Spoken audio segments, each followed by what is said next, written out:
ফলের দাম বেড়েছে, এতে আমার আল্লাহর দোষ নয়। ফলের দাম বাড়িয়েছে ইসলামের দুশমন যারা, তারা।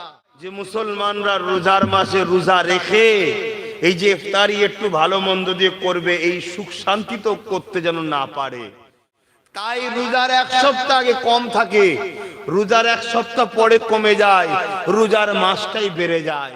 এবার আপনি বলবেন ইসলামের দুশমনের সঙ্গে ফলের দাম বাড়ানোর কি আছে? না, তারা চায় যে মুসলমানরা রোজার মাসে রোজা রেখে এই যে ইফতারি একটু ভালো মন্দ দিয়ে করবে, এই সুখ শান্তি তো করতে যেন না পারে।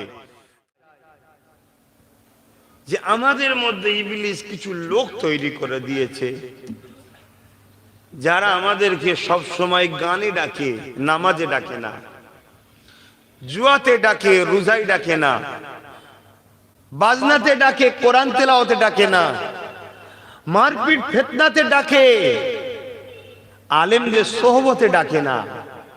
আমাদেরকে বুঝতে হবে জিন্দেগি চিরস্থায়ী নয়।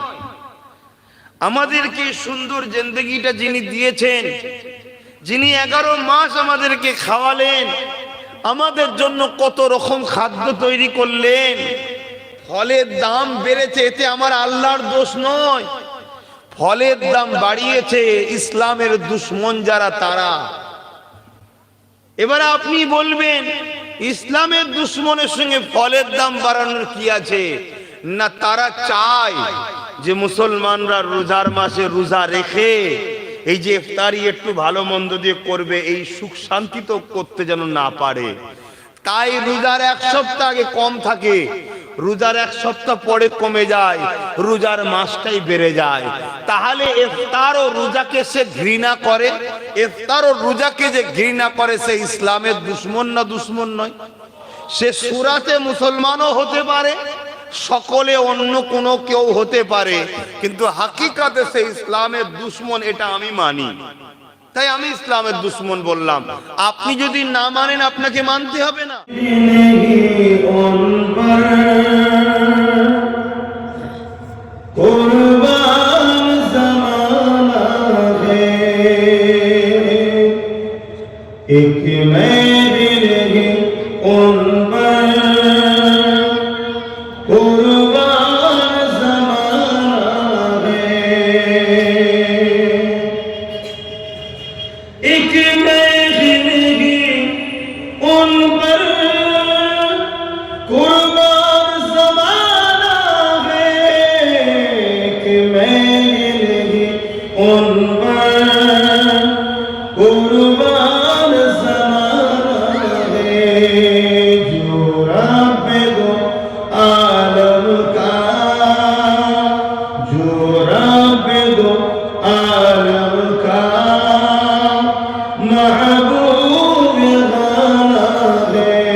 Go, Baba,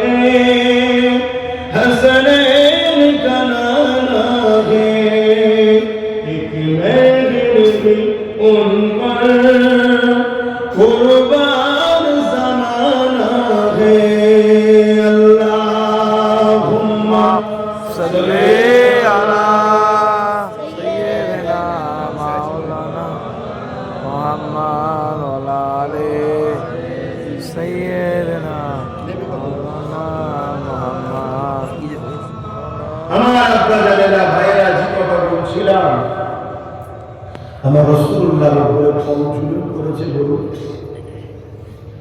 আজকেও আবু জেহেলের উত্তরসূরি আছে না?